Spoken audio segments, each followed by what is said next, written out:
Assalamu alaikum everyone. Welcome to our group discussion of Classics in Translation ENG 4224. আজকে আমরা একই সাথে আমাদের গ্রুপ ডিসকাশনটা একটা ফরম্যাটে নিয়ে আসব। গ্রুপ ডিসকাশন তো থাকবেই, সাথে আমরা আমাদের ফাইনাল অ্যাসাইনমেন্ট যেটা সেটার কোয়েশ্চেনগুলো নিয়ে আলোচনা করব। ENG 4224 Classics in Translation.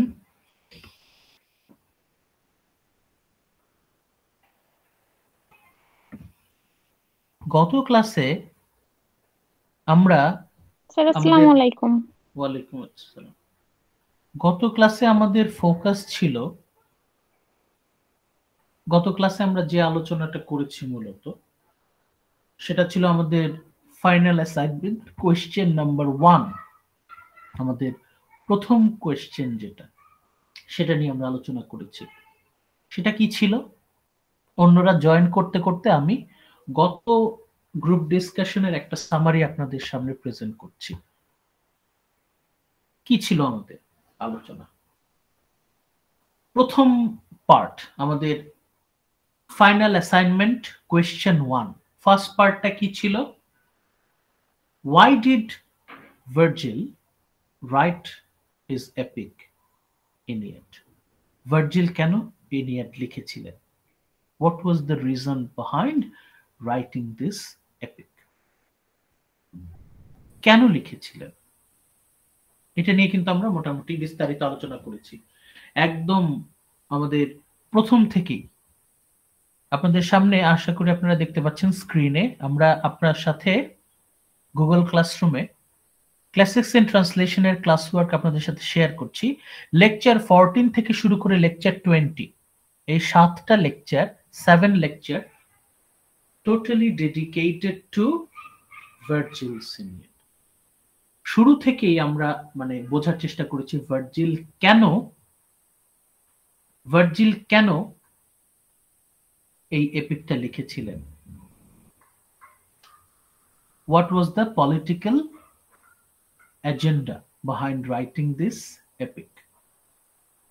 এরপর আমরা আলোচনা করেছি the significance of the characters, the significance of the major characters in this epic. আমাদের এপিকে যে মূল চরিত্রগুলো, মেজর ক্যারেক্টার্স, 3টা মেজর ক্যারেক্টার্স আমরা ফোকাস করেছি। প্রথমে আমরা ডিটেইলে আলোচনা করেছি the queen Dido, the queen of Carthage Dido. ডাইডোকে নিয়ে আমরা আলোচনা করেছি। The significance behind this character Dido, ডাইডোকে নিয়ে আমরা আলোচনা করেছি। আমরা ডাইডোকে নিয়ে যখন আলোচনা করেছি তখন আমরা বলেছি যে ডাইডো আমাদের সামনে একটা ওয়ার্নিং দিয়ে যাচ্ছে, একটা সাবধান বাণী দিয়ে যাচ্ছে যে যদি আমরা আমাদের আবেগকে নিয়ন্ত্রণ করতে না পারি তাহলে আমরা আমাদের জীবনে সাফার করব, করুণ পরিণতি ভোগ করব। Dido could not control her passion, her desire for Aeneas. এনিয়াসের প্রতি তার যে প্রবল অ্যাডিকশন, নেশা, এটাকে সে ওভারকাম করতে পারেনি। এই জন্য ডাইডো তার জীবনে ক্যাটাস্ট্রফি ফেস করেছে। সে নির্মমভাবে আত্মহত্যা করেছে। সে আর নিজেকে নিয়ন্ত্রণ করতে পারেনি। Dido failed to control her emotions, her passions, her desire towards Aeneas. That is why she faced catastrophe. তার জীবনে কেন ট্র্যাজেডি নেমে আসে? কারণ she failed to control her emotion and desire. এর পরে আমরা একই সাথে কানেক্টেড যখন আমরা টার্নাসকে নিয়ে কথা বলেছি, প্রিন্স টার্নাসের জীবনে কেন ট্র্যাজেডি নেমে আসে? টার্নাস সে কেন তার জীবনে ক্যাটাস্ট্রফি ফেস করছে? তার জীবনে এই সাফারিং এর কারণ কি? আমরা এটা যখনই আলোচনা করেছি, আমরা আলোচনা করতে গিয়ে বলেছি টার্নাস তার জীবনে সাফার করছে কারণ টার্নাস fails to maintain her emotion. Turnus fails to control his anger and vanity. তার যে অহংকার, প্রাইড, এবং তার যে রাগ, অ্যাঙ্গার, এই দুটোকে সে কন্ট্রোল করতে পারেনি, এবং এই জন্যই টার্নাসের জীবনে ট্র্যাজেডি নেই।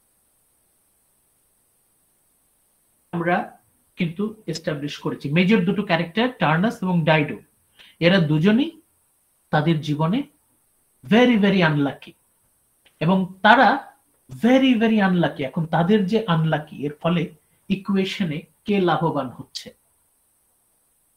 এনিয়াস is very very lucky. Aeneas is very very lucky. Aeneas very very lucky. এর ফলে কি হচ্ছে? Dido and Turnus they are very very unlucky. মানে ইকুয়েশনে আমরা অ্যাকচুয়ালি বলতে পারি Dido is unlucky plus Turnus is unlucky equals to Aeneas is very very lucky. Aeneas খুবই ভাগ্যবান। He was a chosen one. এবং সে এতটাই ভাগ্যবান যে যখনই সে বিপদে পড়েছে, যখনই সে জুপিটারের উদ্দেশ্যে প্রার্থনা করেছে, সাথে সাথে তার সমস্ত প্রার্থনা কবুল হয়ে গিয়েছে। এটা কিন্তু সহজ ব্যাপার।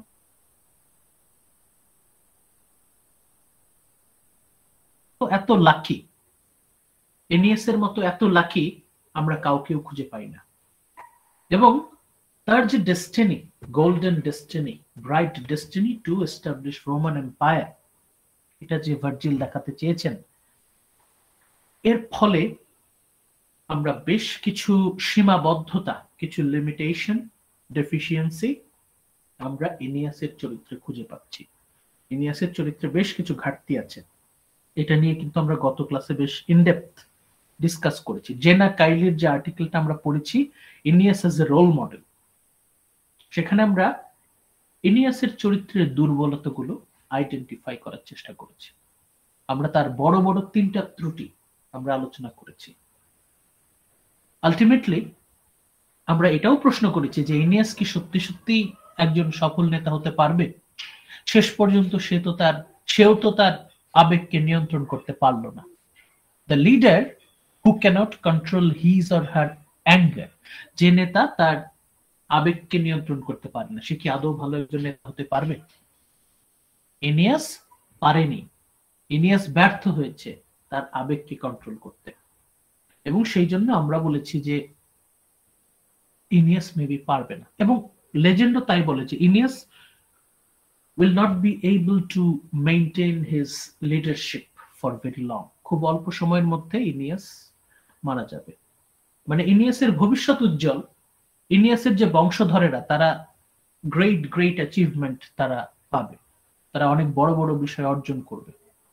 ইনিয়াসের বংশধরেরা একটা মহান সাম্রাজ্য সৃষ্টি করে যাবে, কিন্তু ব্যক্তিগতভাবে ইনিয়াস সে আসলে বেশি কিছু পাবে না। এবং ইনিয়াসের লাইফটাও মানে just after the establishment of Rome, তারপর সে কিন্তু বেশি দিন আর টিকে থাকতে পারেনি। নানা রকম ঘটনা ঘটে, এটা আপনারা স্টাডি করলে পাবেন যে এনিয়াস কিন্তু আলটিমেটলি তার ব্যক্তিগত জীবনে সুখী হতে পারেনি। কেন সুখী হতে পারেনি? কারণ তার চরিত্রে সমস্যা ছিল, তার উইকনেস ছিল। এনিয়াসের জীবনটাও আলটিমেটলি একটা ট্র্যাজিক লাইফ, এবং সেটার জন্য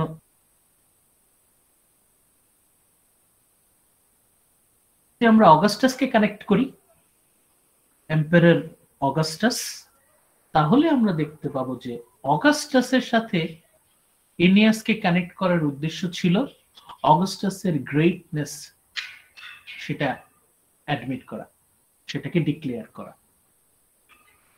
Virgil wished two glorify Augustus as an emperor, এবং এই জন্য উনি বারবার বলেছেন যে এনিয়াসের মাধ্যমে অগাস্টাসকে উনি প্রেজেন্ট করতে চেয়েছেন। এনিয়াস যত মহান, অগাস্টাস ততটাই মহান। কিন্তু আইরনি হচ্ছে এই যে এনিয়াসকে আলটিমেট একটুর জন্য প্রতিষ্ঠিত করতে পারেননি। কোথাও একটা প্রবলেম রয়ে গেছে, কোথাও একটা সমস্যা হয়ে গিয়েছিল। কি সেই সমস্যা? এটা নিয়ে কিন্তু আমরা আলোচনা করেছি যে উদ্দেশ্য কি ছিল? হিতে বিপরীত হয়ে গেছে। উদ্দেশ্য ছিল ইনিয়াসের মাধ্যমে অগাস্টাসের গ্রেটনেসকে ডিক্লেয়ার করা, কিন্তু কি দাঁড়ালো? ইনিয়াসের লিমিটেশন, ইনিয়াসের উইকনেস, তার মাধ্যমে অ্যাকচুয়ালি অগাস্টাসের উইকনেসটাকেই উনি ডিক্লেয়ার করে গেলেন। বলতে চেয়েছিলেন একটা, কনসিয়াসলি অর সাবকনসিয়াসলি পোর্ট্রে হয়ে গেল আরেক রকম। এই হচ্ছে significance of this character Aeneas. Aeneas is not a simple character, যথেষ্ট জটিল, যথেষ্ট কমপ্লেক্স, এবং এনিয়াস থেকেও আমাদের অনেক কিছু শেখার আছে। যদিও আমরা এনিয়াসকে রোল মডেল হিসেবে নিতে পারি না, এনিয়াস হিসেবে নিজেকে গড়ে তোলা এটা যথেষ্ট বিপজ্জনক। কারণ ইনিয়াসের মাথায় সবাই কাঁঠাল ভেঙে খেতে চায়, বিশেষ করে জুপিটার। জুপিটার ইনিয়াসের মাথায় কাঁঠাল ভেঙে খেয়েছেন। জুপিটার ইনিয়াসকে ব্যবহার করেছে তার নিজের সুবিধার জন্য। জুপিটার ইনিয়াসকে দিয়ে ডেস্টিনিটাকে এনশিওর করেছেন, এবং এই জায়গাটায় একটা বড় ধরনের বিপদ আছে। আমরা যদি নিজেদেরকে ইনিয়াসের মতো করে গড়ে তুলি, তাহলে যে কোনো পাওয়ারফুল এন্টিটি, যে কোনো পাওয়ারফুল ইনস্টিটিউশন আমাদেরকে ডমিনেট করতে পারবে। কারণ ইনিয়াসদের খুব সহজে ডমিনেট করা যায়। ইনিয়াসদেরকে খুব সহজে ডমিনেট করা যায়। তাদেরকে যে কোনো কিছু বলে তাদের ব্রেইন ওয়াশ করানো যায়। তাদেরকে আইডিয়ালিজম, আইডিওলজি, আদর্শের ছুতো তুলে মূল্য ধরিয়ে তাদেরকে দিয়ে যে কোনো কিছু করিয়ে নেওয়া যায়। ডেস্টিনি, ডেস্টিনি, ইনিয়াস এতটাই অ্যাডিক্টেড টু ডেস্টিনি, ইনিয়াস এতটাই obedient to gods and goddesses যে সে তার জীবনে যারা যারা এসেছে তাদের বেশিরভাগেরই প্রতি তার দায়িত্ব সে পালন করতে ব্যর্থ হয়েছে। আলটিমেটলি আমরা ইনিয়াসকে মোটেও একজন ইন্সপায়ারিং রোল মডেল হিসেবে পাইনি। দুই দিক থেকেই ক্ষতিকর। Aeneas is actually prove to be a toxic person, যদিও সেটা আসলে হওয়ার কথা ছিল না।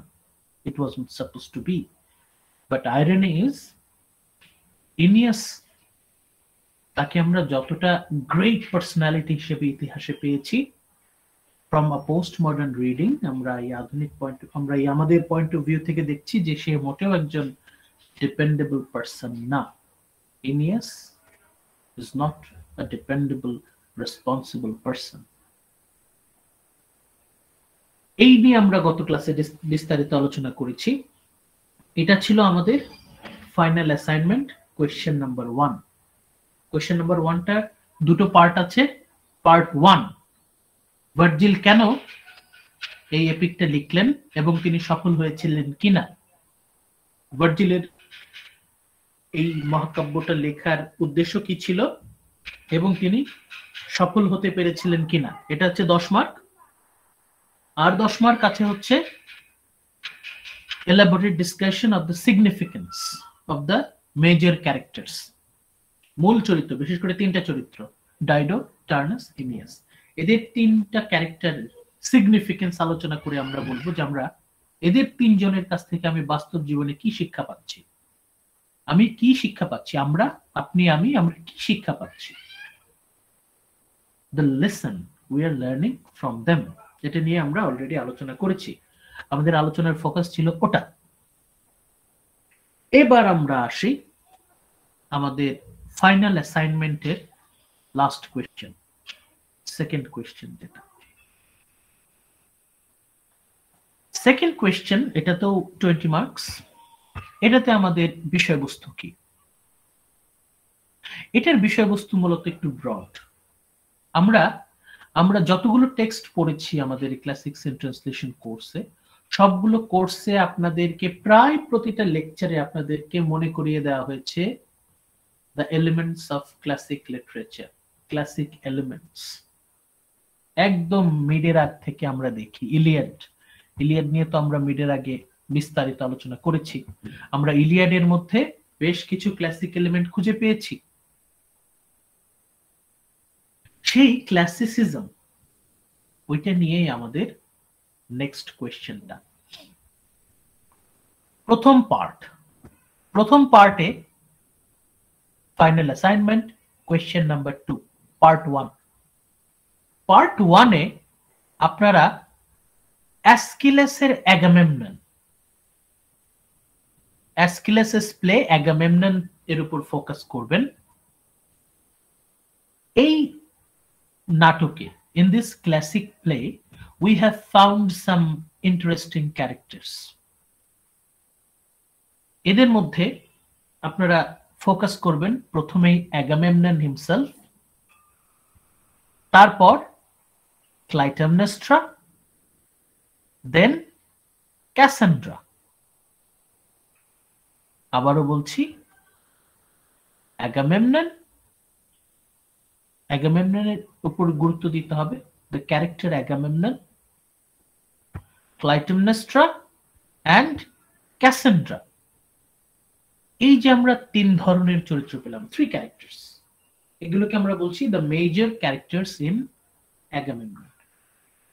এই ক্যারেক্টার গুলোর মধ্যে আমরা কি কি ক্লাসিক ট্রেটস খুঁজে পাচ্ছি, এই চরিত্রগুলোর মধ্যে থেকে আমরা কি কি ক্লাসিক এলিমেন্টস খুঁজে পাচ্ছি, যার মাধ্যমে আমরা বলতে পারি যে অ্যাস্কিলাসের অ্যাগামেমনন একটা ক্লাসিক নাটক, this is a classic play.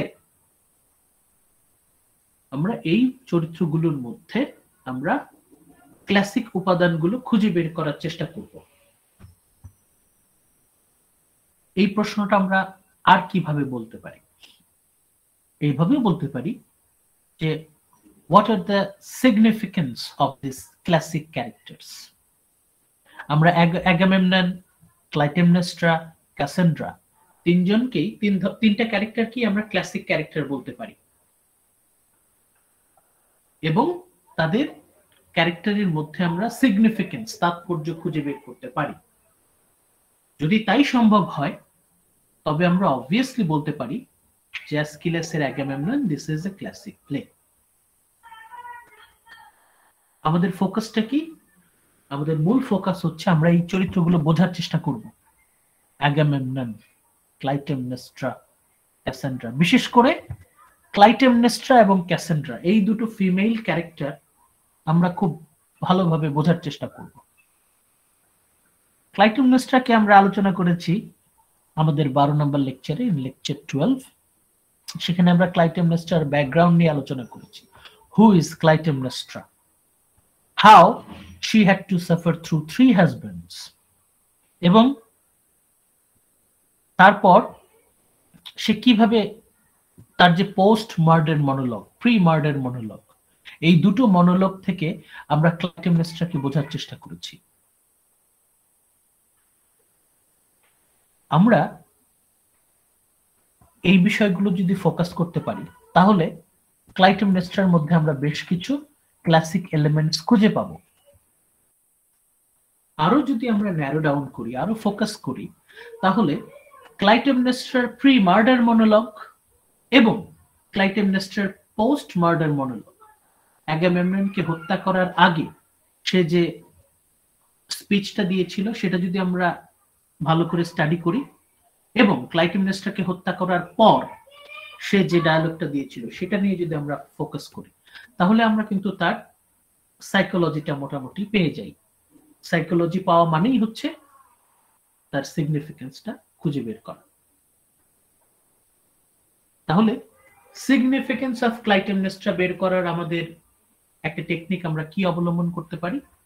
আমরা যদি ক্লাইটেমনেস্ট্রার pre murder monologue and post murder monologue এই দুটোকে যদি আমরা ভালো করে অ্যানালাইজ করি, তাহলে আমরা ক্লাইটেমনেস্ট্রার ক্যারেক্টারটা বুঝতে পারবো, সে কেমন মানুষ ছিল, অ্যাগামেমননকে হত্যা করার আগে সে কিভাবে ভাষণ দিয়েছে, সেখান থেকে তার একটা চরিত্রের অংশ আমরা পাবো। অ্যাগামেমননকে হত্যা করার পর ক্লাইটেমনেস্ট্রা যেভাবে ভাষণ দিয়েছে সেখান থেকে আমরা ক্লাইটেমনেস্ট্রা সম্পর্কে জানতে পারবো। এটা আপনাদের সুবিধার জন্য একটা হ্যান্ডআউট আপনাদেরকে দেয়া আছে।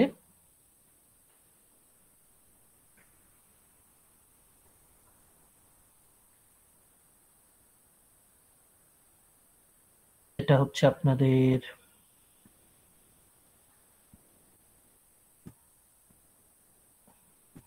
এই যে একটা একটা আর্টিকেল আপনাদের সাথে শেয়ার করা আছে। Clytemnestra in Agamemnon. How far does Clytemnestra draw the reader's sympathy? এই যে এটা আমরা যখন পড়েছি, আতাউল্লাহ নুরি স্যারের একটা আর্টিকেল, এটা সম্পর্কে আরো ভালো জানতে পারবেন যে ক্লাইটেমনেস্ট্রা কেমন ছিল, তার ক্যারেক্টারটা কেমন ছিল, সে কেমন মানুষ ছিল, এবং আলটিমেটলি তার কাছ থেকে আমরা কি শিক্ষা পাই, তার কাছ থেকে আমরা বাস্তব জীবনে কি শিক্ষা পাই। Lessons. What are the lessons we can learn from Clytemnestra's character? এবং আলটিমেটলি ক্লাইটেমনেস্ট্রাকে আমরা কি একটা ক্লাসিক ক্যারেক্টার বলতে পারি কিনা। ক্লাইটেমনেস্ট্রাকে বোঝার পরে, তার ক্যারেক্টারটা বোঝার পরেই তো আমরা তখন বলতে পারবো যে ক্লাইটেমনেস্ট্রা কি একটা ক্লাসিক ক্যারেক্টার কিনা। Clytemnestra, whether she is a classic character or not.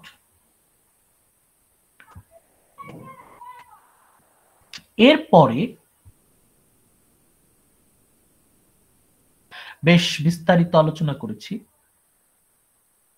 সেটা হচ্ছে আমাদের 13 নম্বর lecture, 13th lecture, Cassandra in the play Agamemnon. Cassandra ক্যারেক্টারটা নিয়ে আমরা ফোকাস করেছি। হু ওয়াজ ক্যাসান্ড্রা? হু ওয়াজ ক্যাসান্ড্রা? ক্যাসান্ড্রা কে ছিল, তার আইডেন্টিটি, ক্যাসান্ড্রার যে ম্যাডনেস, হার ম্যাডনেস, তাকে যে আমরা পাগল বলছি, উন্মাদ বলছি, উন্মাদ বলার কারণ কি, কারণগুলো কিন্তু আমরা আমাদের লেকচার 13-এ বিস্তারিত আলোচনা করেছি। লেকচার 13টা আপনারা মনোযোগ দিয়ে যদি শুনে থাকেন আর তার ডায়লগ গুলো যদি আপনারা অ্যানালাইজ করেন, তাহলে কিন্তু ক্যাসান্ড্রার ক্যারেক্টারটা সম্পর্কে আপনারা মোটামুটি একটা আইডিয়া পেয়ে যাবেন। ডায়লগ অ্যানালিসিস থেকেই ক্যারেক্টার অ্যানালিসিস, ডায়লগ অ্যানালিসিস থেকেই আমরা পাবো ক্যারেক্টার অ্যানালিসিস, ক্যারেক্টার অ্যানালিসিস থেকেই আমরা তার সাইকোলজি সম্পর্কে একটা আইডিয়া পাবো যে ক্যাসান্ড্রা কেমন মানুষ ছিলেন, ক্যাসান্ড্রা কেমন ছিলেন, এবং জীবনে আমরা ক্যাসান্ড্রার কাছ থেকে কি শিক্ষা নিতে পারি। What are the lessons we can learn from the character Cassandra? এই কথাটার মানেই হচ্ছে সিগনিফিকেন্স, তাৎপর্য, চরিত্রের তাৎপর্য বলে একটা কথা আছে না, সিগনিফিকেন্স অফ দ্য ক্যারেক্টার। এই কথাটার মানে কি? এই কথাটার মানে হচ্ছে আমরা এই চরিত্র থেকে বাস্তব জীবনে কি শিক্ষা পাই। What are the lessons we can learn from this character? এবং সেই কথাটাই হচ্ছে the classic elements in the character Cassandra.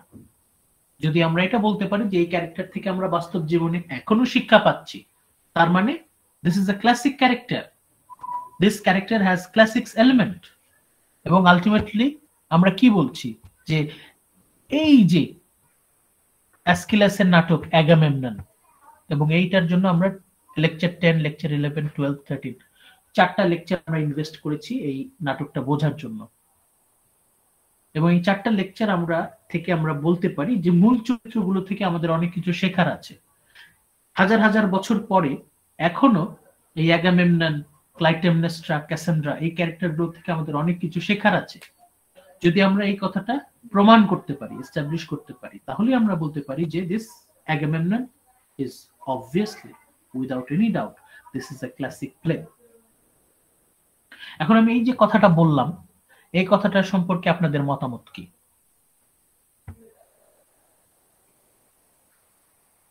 Please engage in group discussion.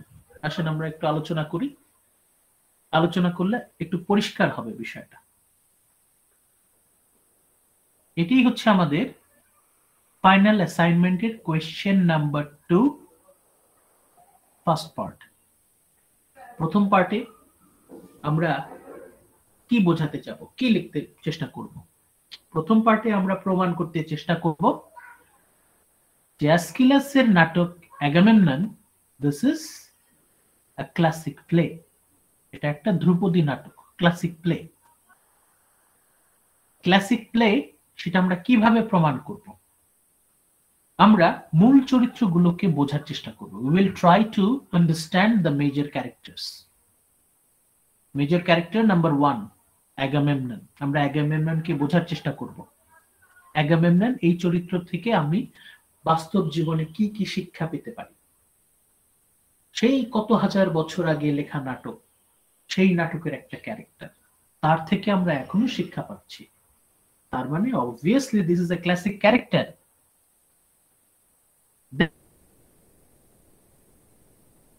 Queen Clytemnestra, সেই ক্লাইটেমনেস্ট্রার ক্যারেক্টার থেকে আমরা অনেক কিছু শিখতে পারি, অনেক কিছু শেখার আছে। তাহলে this is also a classic character. Then Cassandra, Cassandra যাকে আমরা পাগল বলছি, ম্যাড ক্যারেক্টার, ইনসেইন ক্যারেক্টার, তার কাছ থেকে অনেক কিছু শেখার আছে। তার মানে মূল চরিত্রগুলো, অ্যাগামেমননের মূল চরিত্রগুলো, এগুলোকে আমরা মেজর ক্যারেক্টার বলছি। এই প্রত্যেকটা ক্যারেক্টারের থেকে আমার বাস্তব জীবনে অনেক কিছু শেখার আছে। যদি এটা আমি ব্যাখ্যা করতে পারি, তাহলেই আমরা বলতে পারবো যে এই তিনটা character very significant in our everyday life still. So it can be undoubtedly stated that Aeschylus' play Agamemnon, this is a classic play, এটা একটা ক্লাসিক নাটক, প্রমাণ হয়ে গেল। This is our final assignment, question number 2, part 1.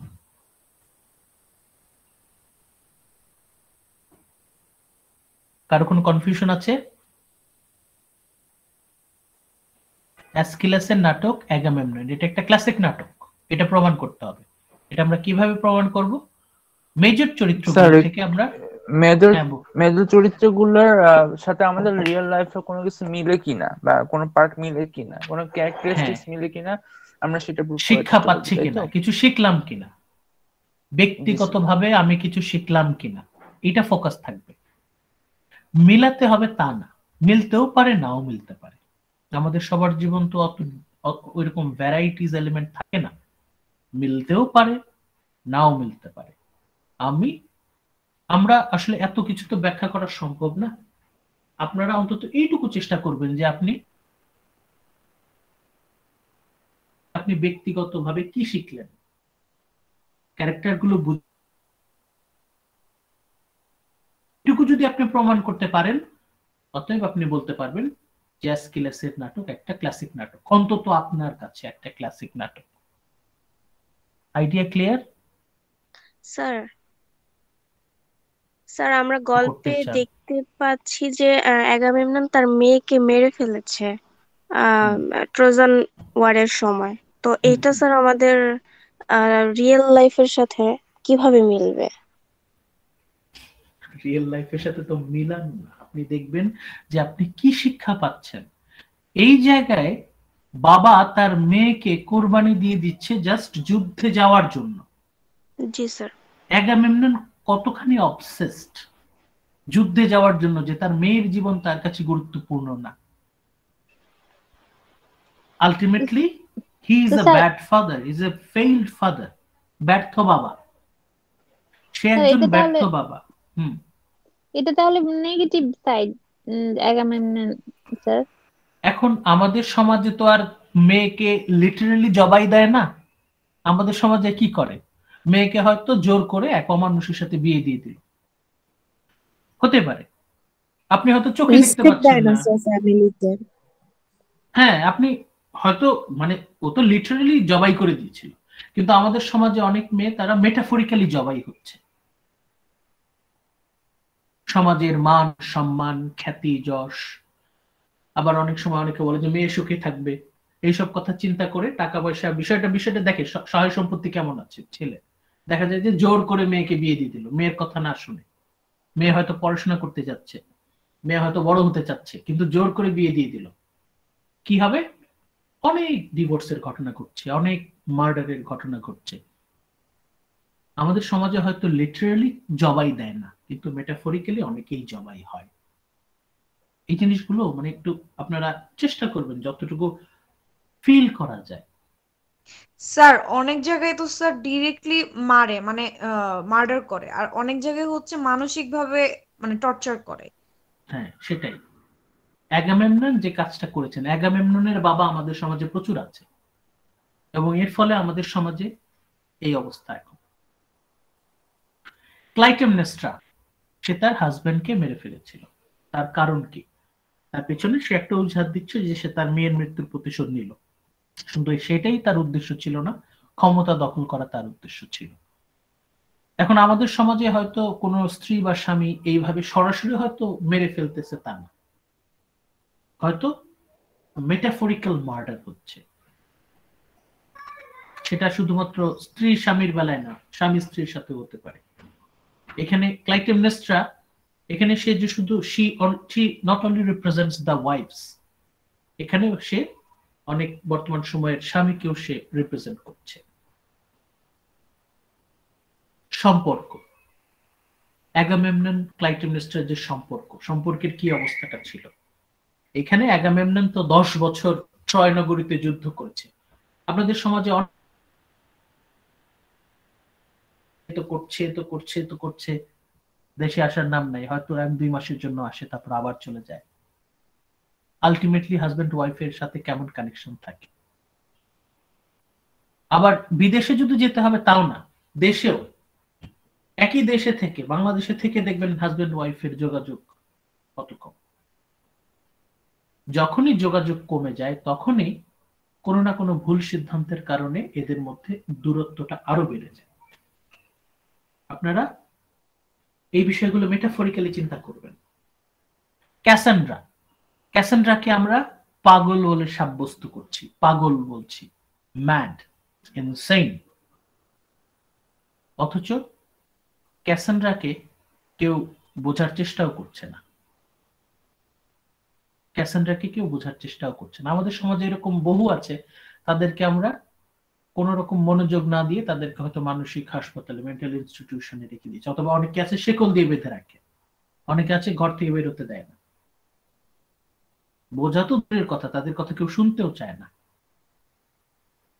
এই বিষয়গুলো অনেক কিছু দেখার আছে, অনেক কিছু জানার আছে। আমরা যদি একটু মনোযোগ দিই তাহলে এই ক্লাসিক প্লে এগুলো শুধু এন্টারটেইনমেন্টের জন্য না, আমাদের অনেক কিছু শেখার আছে এখান থেকে। এটাই আমরা বোঝানোর চেষ্টা করব যে এই ক্যারেক্টারগুলো, these are not just some characters from a play, these are real persons from our everyday life. আপনি একটু চোখ কান খুলে চারপাশে তাকান, আপনি আপনার চারপাশে অনেক অ্যাগামেমননকে খুঁজে পাবেন যারা তাদের স্বেচ্ছাচারিতার জন্য অন্যদের জীবনকে বিষিয়ে তুলছে। টক্সিক পিপল, নিজেদের ছেলে মানুষের জন্য, নিজেদের স্বার্থপরতার জন্য অন্যরা সাফার করছে। অনেক ক্লাইটেমনেস্ট্রাকে খুঁজে পাবেন, যারা নিজের স্বার্থের জন্য যে কোনো কিছু করতে প্রস্তুত। আর আপনি যদি ওই মেয়ের মৃত্যুর প্রতিশোধের কথা বলেন, সেটাও আমরা বলেছি প্রতিহিংসাবশত, প্রতিশোধের স্পৃহা। আপনি যখন প্রতিশোধ নিয়ে নেবেন, revenge is a two-aged sword. আপনি যাকে আঘাত করবেন সেই একই আঘাত আপনার গায়েও লাগবে। আলটিমেটলি ক্যাসান্ড্রা ক্যারেক্টার থেকে অনেক কিছু শেখার আছে। অন্তত এইটুকু আমরা বুঝতে পারবো যে আমাদের সমাজে আমরা যাদেরকে পাগল বলে, উন্মাদ বলে অবহেলা করি, আখ্যায়িত করি, যাদের কথা শুনতে চাই না, যাদেরকে বেঁধে রাখতে চাই, যাদেরকে পাগলখানায় পাগলাগারদে বন্দি করে রাখতে চাই, তাদেরকে আমরা শুনতেই চাই না। কিন্তু তাদের মধ্যে, তাদের পার্সপেক্টিভ থেকে যে আরো অনেক গুরুত্বপূর্ণ বিষয় শেখার আছে। তাদের সেন্সিটিভিটি, তাদের যে আবেগ প্রবণতা আমাদের থেকে কতটা বেশি গাঢ়, কতটা বেশি জ্ঞান গর্ভ তাদের চিন্তা ভাবনা, এটা আমরা মিস করে ফেলি। হাজার হাজার বছর আগেও ছিল অ্যাগামেমনন, ক্লাইটেমনেস্ট্রা, ক্যাসান্ড্রার মতো ক্যারেক্টার। এখনো এই 2021 সালে এখনো আমাদের সমাজে এদের মতো মানুষ আছে, ভবিষ্যতেও থাকবে। এবং আমরা যদি না এইসব চরিত্রের কাছ থেকে শিক্ষা গ্রহণ না করি, তাহলে আমরা কিন্তু ঠিকভাবে বেঁচে থাকতে পারবো না। আমরা কিন্তু আমাদের লাইফে, আমাদের এই জীবনে আমরা কিন্তু শান্তি কিন্তু খুঁজে পাবো না। শান্তি এমনি এমনি আসবে না। আপনার জীবনের শান্তি আপনাকে নিজেকে চাষ করতে হবে। You need to cultivate your peace in your life. শান্তি প্র্যাকটিস করতে হবে। You need to practise your peace. এবং সেই জন্য শিক্ষা নিতে হবে। যেখানেই সুযোগ পাবেন বাস্তব জীবনের শিক্ষা নিন। So this is our question number 2 part 1। এখন আমরা চলে যাব আমাদের final assignment question number 2 part 2। আচ্ছা, এইটাতে হচ্ছে 10 মার্ক, অ্যাসকেলেসের Agamemnon as a classic play. Last যে পার্টটা, এটাতেও 10 মার্ক। এটাতে আমরা কি করব, এটাও আপনাদের সাথে বারবার অনেকবার আলোচনা করেছি। সেটা কি? How did Homer inspired Virgil? Virgil Homer দ্বারা কতটুকু অনুপ্রাণিত?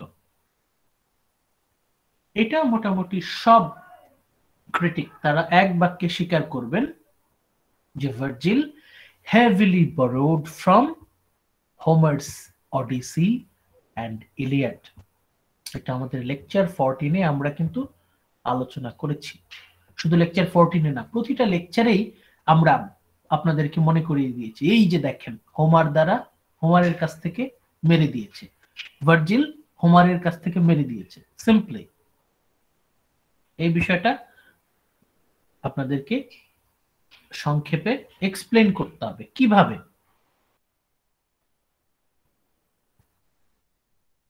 এই যে আমরা আমাদের লেকচার 14-এ স্লাইড নাম্বার 4 যখন আলোচনা করেছি, তখন এখানে আমরা স্লাইড 4-এর সেকেন্ড পার্টে আমরা এই পার্টটা যখন আমরা আলোচনা করেছিলাম, সেটা আপনাদের সাথে আবার শেয়ার করছি। দেখেন, লেকচার 14-এ আমরা বলেছিলাম যে ভার্জিল, এই ভদ্রলোক, spent 11 years working on his manuscript. 11 বছর ধরে উনি এই পাণ্ডুলিপির উপর কাজ করেছেন। and although many consider him to be a highly successful poet, অনেকে তাকে বলে থাকেন one of the greatest poets। শুধুমাত্র অনেকে না, আমি নাম ধরে বলতে পারি যাদেরকে আপনারা শ্রেষ্ঠ কবি হিসেবে বিনা বাক্যে স্বীকার করে থাকেন। Number 1 Geoffrey Chaucer, number 2 William Shakespeare, number 3 John Milton, number 4 Dante, the greatest poets of world literature, সর্বযুগের সর্বশ্রেষ্ঠ কবিরা। এরা সবাই ভার্জিলকে তাদের গুরু মানে, একদম সরাসরি। শেক্সপিয়ার থেকে শুরু করে মিল্টন হয়ে আপনি ওই দান্তে বলেন, এরা সবাই ভার্জিলকে কবি হিসেবে তাদের গুরু মানেন। Virgil is regarded as their key inspiration। কবি হিসেবে ভার্জিল অনবদ্য। ভার্জিলের কবিতা, হ্যাঁ, তাহলে কি বলতে পারি ভার্জিল একটা ফেনোমেনন লিটারেচারে? হ্যাঁ, বলতে পারেন। ভার্জিল কবি হিসেবে অনবদ্য, মানে তার যে অরিজিনাল পোয়েট্রি সেটা আমার কাছে আছে, আপনারা যদি চান আমরা আপনাদেরকে দিতে পারি। কবি হিসেবে ভার্জিল অনবদ্য, কিন্তু সমস্যা হচ্ছে তার এই মহাকাব্যটা নিয়ে।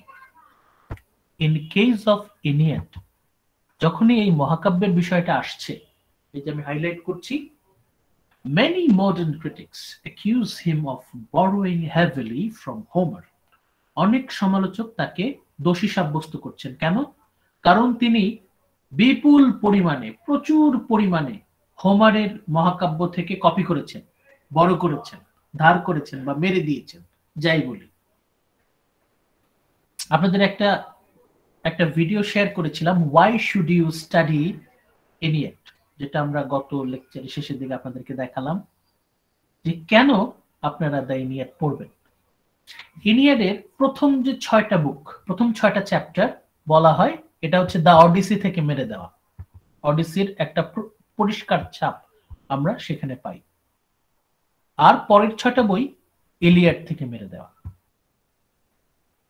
এখন ওই সময়ে আসলে, যেটা আমরা গত লেকচারেও এটা আলোচনা করেছি, যে ওই সময় আসলে ভার্জিল কপি করেছেন বা ভার্জিল মেরে দিয়েছেন হোমারের লেখা থেকে, জাস্ট রিপ অফ।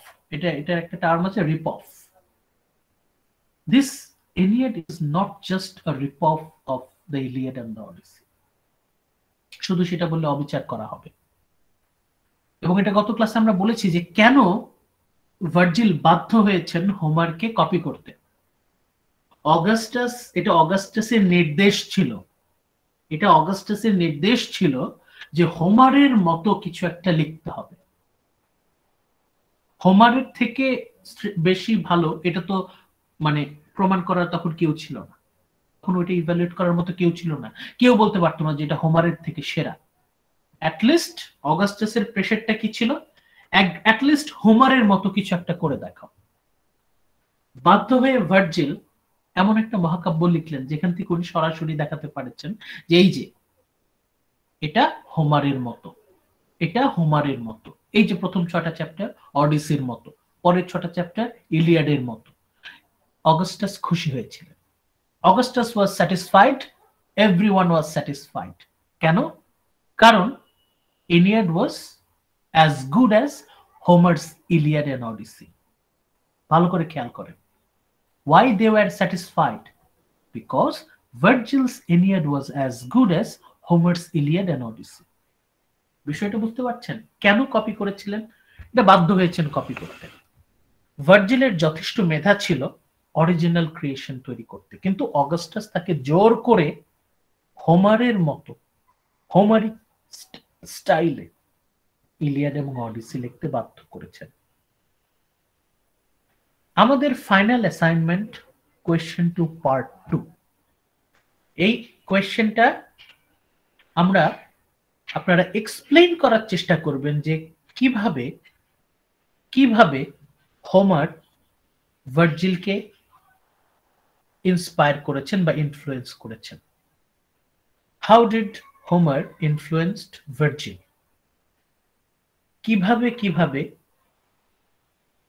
কিভাবে হোমার ভার্জিলকে ইনফ্লুয়েন্স করেছেন, অনুপ্রাণিত করেছেন।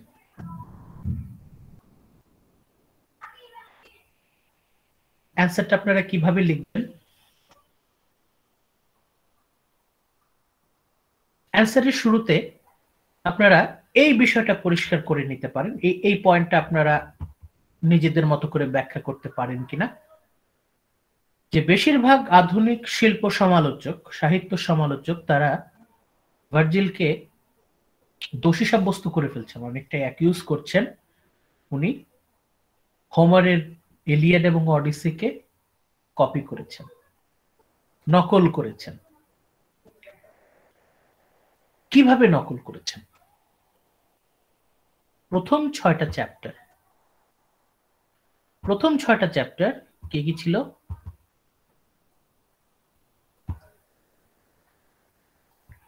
প্রথম 6টা চ্যাপ্টারে আমরা একটু যাই। রবার্ট ফেগেলস এর ট্রান্সলেশনটা আমরা ফলো করেছিলাম, আপনার সাথে অলরেডি সেটা শেয়ার করা আছে, আশা করি আপনাদের মনে থাকার কথা। এই বইটা আপনাদের সাথে শেয়ার করা আছে, ট্রান্সলেশন বাই রবার্ট ফেগেলস। এইখানে আপনাদের দেখেন 12টা চ্যাপ্টার, বুক 1, 2, 3, 4, 5, 6। এই 6টা chapter, safe haven after storm, the final hours of Troy, landfalls, ports to call, the tragic queen of Carthage, funeral games for Anchises, the kingdom of the dead। এই 6টা চ্যাপ্টারের বেশ কিছু চ্যাপ্টার আমরা ডিটেইলে পড়েছি, যেমন বুক 1, বুক 2, বুক 4, বুক 6। এই 4টা চ্যাপ্টার কিন্তু আমরা ডিটেইলে পড়েছি। ফার্স্ট 6টা চ্যাপ্টারের মধ্যে 4টা কিন্তু আমরা ইন ডেপথ, আর বাকি দুটো আমরা জেনারেল আইডিয়া নিয়েছি। বিশেষ করে এই বুক 3, এই যে বুক 3 ল্যান্ডফলস, পোর্ট টু কল, এই চ্যাপ্টারটা যদি আপনারা স্টাডি করেন তাহলে আপনারা খুব ইজিলি অডিসির সাথে এই এনিয়াডের বেশ কিছু কানেকশন আপনারা পেয়ে যাবেন। এই বুক 3 যেটা আছে ল্যান্ডফলস পোর্ট টু কল, এই চ্যাপ্টারটার সাথে আপনারা অডিসির অনেক মিল পাবেন। এবার আমরা আসি পরের 6টা chapter, book 7 to book 12। Book 7 to book 12, এইখানে এই সবগুলো চ্যাপ্টার জুড়ে আমরা দেখতে পাচ্ছি যুদ্ধ হচ্ছে। ঠিক যেভাবে হোমার ইলিয়াডে যুদ্ধকে ফুটিয়ে তুলেছেন, অনেকটা একই স্টাইলে, প্রায় একই স্টাইলে ভার্জিলও যুদ্ধকে ফুটিয়ে তুলেছেন এই 6টা চ্যাপ্টারে। মানে আমরা একদম সরাসরি সেন্টেন্স স্ট্রাকচারেও খেয়াল করব, মানে ওভারঅল মিনিং এ তো আমরা মিল পাবই, কিন্তু আমরা সেন্টেন্স স্ট্রাকচারও আপনাদেরকে দেখিয়েছি, সেন্টেন্সেও আমরা হোমারকে মনে পড়বে যে হোমার এইভাবে লিখেছেন, একইভাবে ভার্জিলও লিখছেন। সবচেয়ে মানে প্রকট মিল আমরা পাই হচ্ছে the relationship between Aeneas and Pallas. এনিয়াসের সাথে প্যালাসের যে রিলেশনশিপ, এটা স্টাডি করতে গিয়ে আমাদের মনে পড়ে যাচ্ছে অ্যাকিলিস এবং পেট্রোক্লাসের কথা। অ্যাকিলিস এবং পেট্রোক্লাসের কথা আমাদের মনে পড়ে যাচ্ছে। হেক্টর পেট্রোক্লাসকে যখন মেরে ফেলে, তখন অ্যাকিলিস যেরকম বিহেভ করে, সেম প্যাটার্ন আমরা পাই যখন টার্নাস প্যালাসকে মেরে ফেলে এবং ইনিয়াস রিয়্যাক্ট করে, তখন ইনিয়াসের মধ্যে আমরা অ্যাকিলিসের যে রিয়াকশন সেটা দেখতে পাই। তাহলে মানে আমরা একদম সরাসরি বলতে পারি যে হ্যাঁ, একদম হোমার দ্বারা ভার্জিল সরাসরি প্রভাবিত, ডিরেক্টলি ইনফ্লুয়েন্সড। এই জায়গাটাই হচ্ছে আমরা সবচেয়ে বেশি ফোকাসটা করতে পারি। সেটা কি? The relationship between Aeneas and Pallas. এনিয়াসের সাথে প্যালাসের যে সম্পর্কটা, এটা আমাদের অনেকটাই স্মরণ করিয়ে দেয় অ্যাকিলিসের সাথে পেট্রোক্লাসের সম্পর্কটা।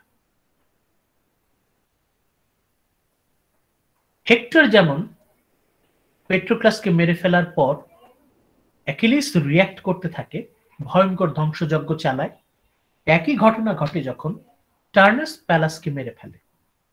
টার্নাস যখন প্যালাসকে মেরে ফেলে, তখন এনিয়াসও অ্যাকিলিসের মতো ধ্বংসযজ্ঞ চালায়। অ্যাকিলিস যেমন ট্রোজানদের কচুকাটা করছিল,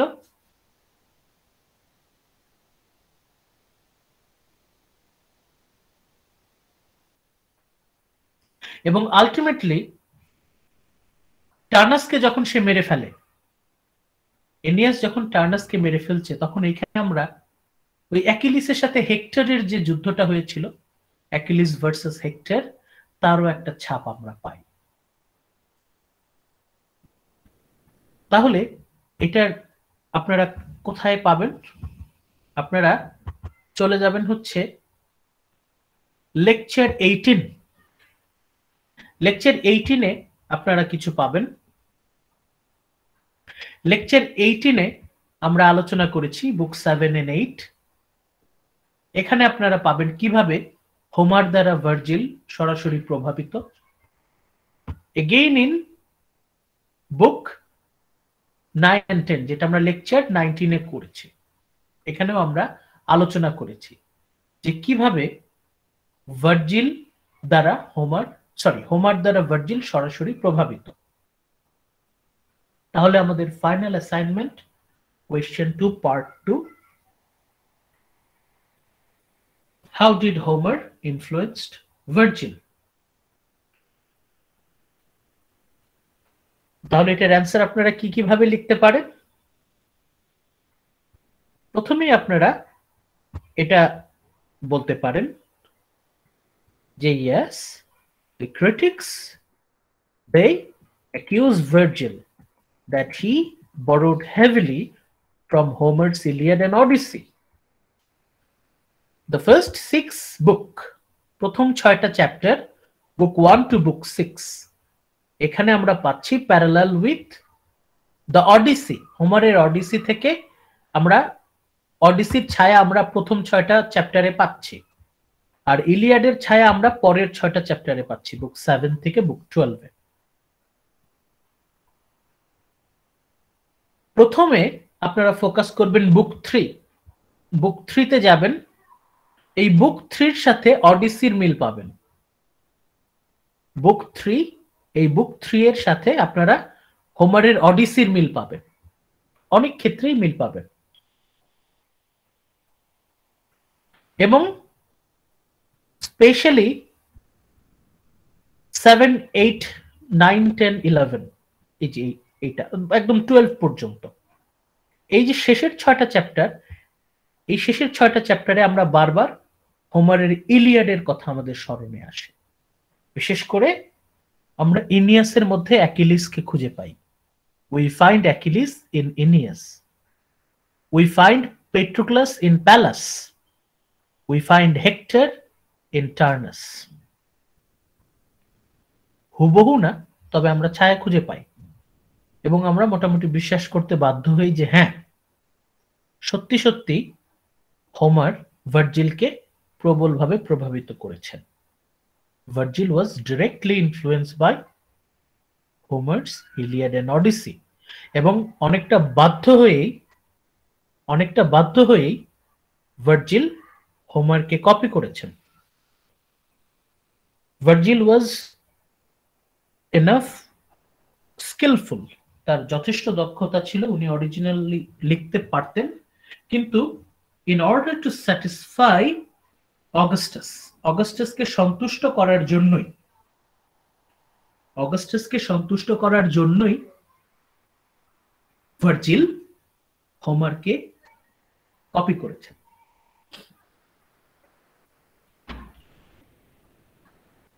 এই হচ্ছে আমাদের ফাইনাল অ্যাসাইনমেন্ট, কোয়েশ্চেন নাম্বার 2। তাহলে আমরা যদি কোয়েশ্চেনগুলো যদি এখন রিক্যাপ করি তাহলে কি দাঁড়ায়? Final assignment, question number 1, Virgil কেন এনিয়াড লিখেছিলেন? তার উদ্দেশ্য সফল হয়েছিল কিনা? মূল চরিত্রগুলো, এই ইনিয়াডের মূল চরিত্রগুলো থেকে আমরা কি শিক্ষা পেতে পারি?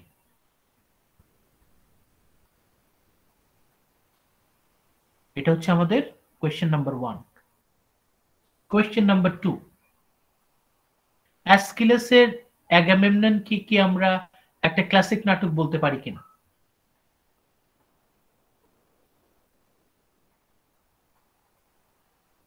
ভার্জিল হোমার দ্বারা কিভাবে অনুপ্রাণিত?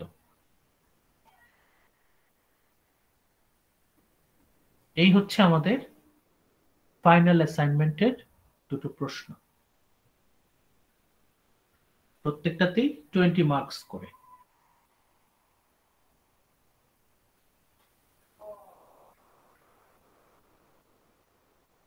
কোনো প্রশ্ন আছে আপনাদের? প্রশ্ন থাকলে জিজ্ঞেস করতে পারেন।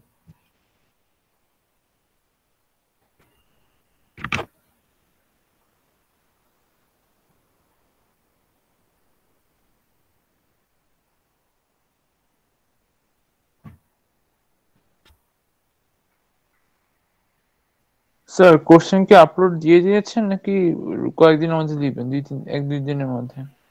কোয়েশ্চেন আমি আপলোড দিব মেবি 29 বা 30 তারিখে। আপনারা স্যার লাস্ট মানে ওকে, আমাদের ওই যে উইক ফেব্রুয়ারির 1 থেকে ফেব্রুয়ারি 8 তারিখ, আপনারা ওই আমি ডেট দিয়ে দেব, ওই ডেটের মধ্যে আপনারা সবাই সাবমিট করে দিবেন। ওকে ওকে স্যার।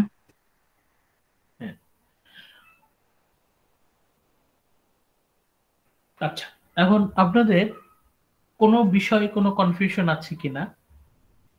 ফাইনাল অ্যাসাইনমেন্ট নিয়ে আপনাদের আর কোনো কনফিউশন আছে কিনা প্রশ্ন করতে পারেন।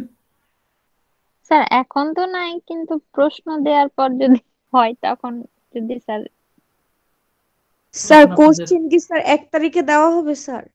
না, আমি 29 তারিখে বা 30 তারিখে দেওয়ার চেষ্টা করব। 30 তারিখ।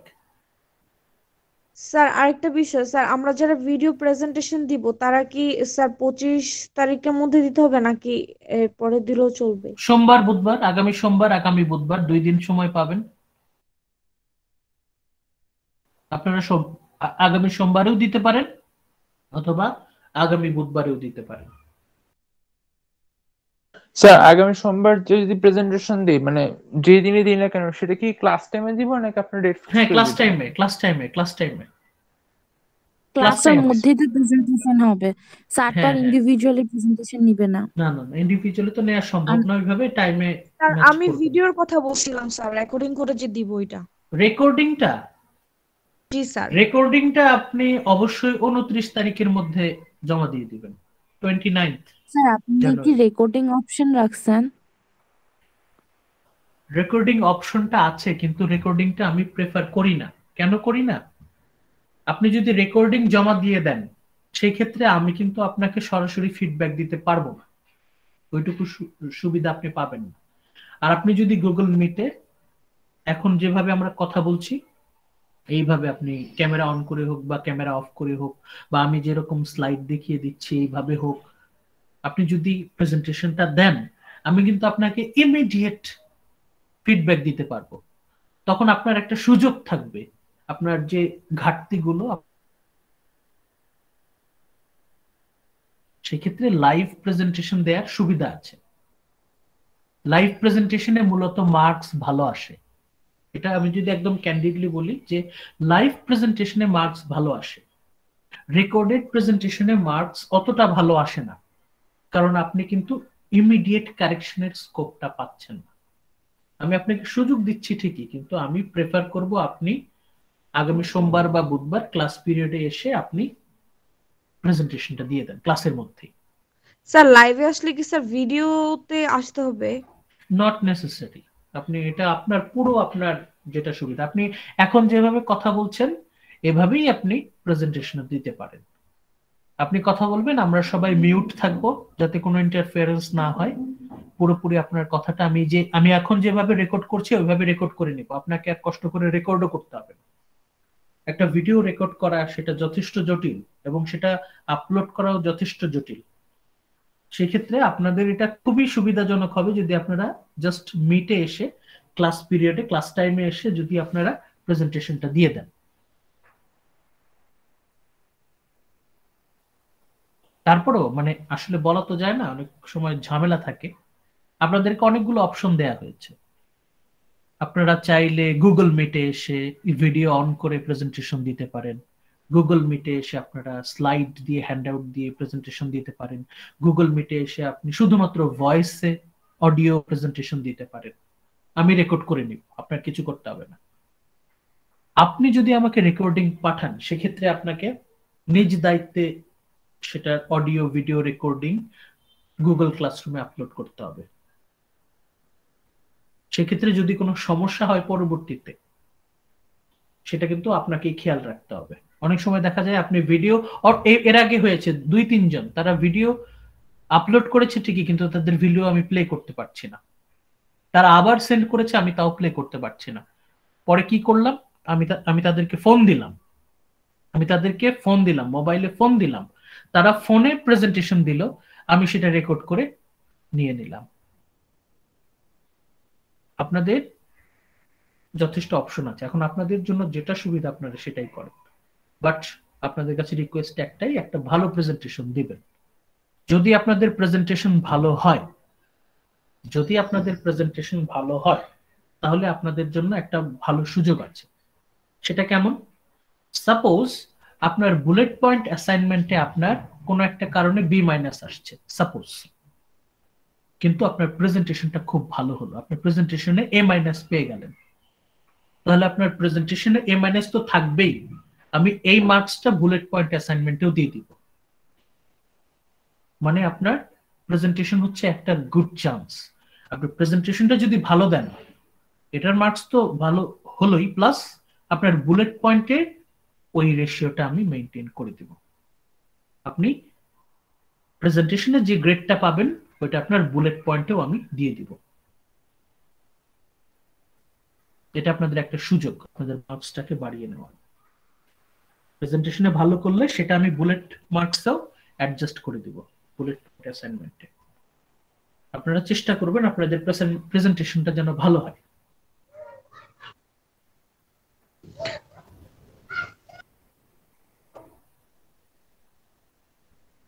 সবাইকে বলে দেবেন এই কথাটা, প্রেজেন্টেশন ভালো হলে ওভারঅল সবকিছুই ভালো হবে।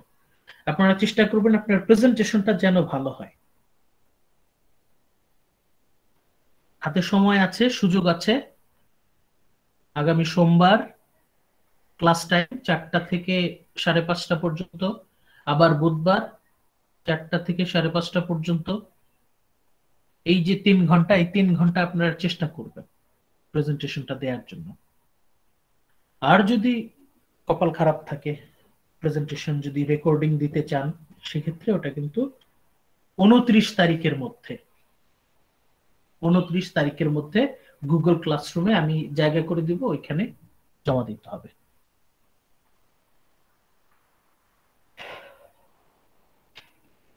তাহলে আজকে এই পর্যন্তই থাকলো। Okay sir, thank you. আসসালামু আলাইকুম। স্যার আসসালামু আলাইকুম। আমি হচ্ছে এখন কাউন্সিলিং এর জন্য অ্যাভেলেবল আছি, যদি কারো কোনো দরকার থাকে এখন প্রশ্ন করতে পারেন। থ্যাংক ইউ কষ্ট করে থাকার জন্য। যদি কোনো সমস্যা হয়, যদি কোনো কনফিউশন থাকে অবশ্যই জানাবেন। আসসালামু আলাইকুম। আসসালামু আলাইকুম স্যার স্যার। আসসালামু আলাইকুম। ওয়ালাইকুম স্যার আসসালামু আসসালাম। আলাইকুম। ওয়ালাইকুম আসসালাম।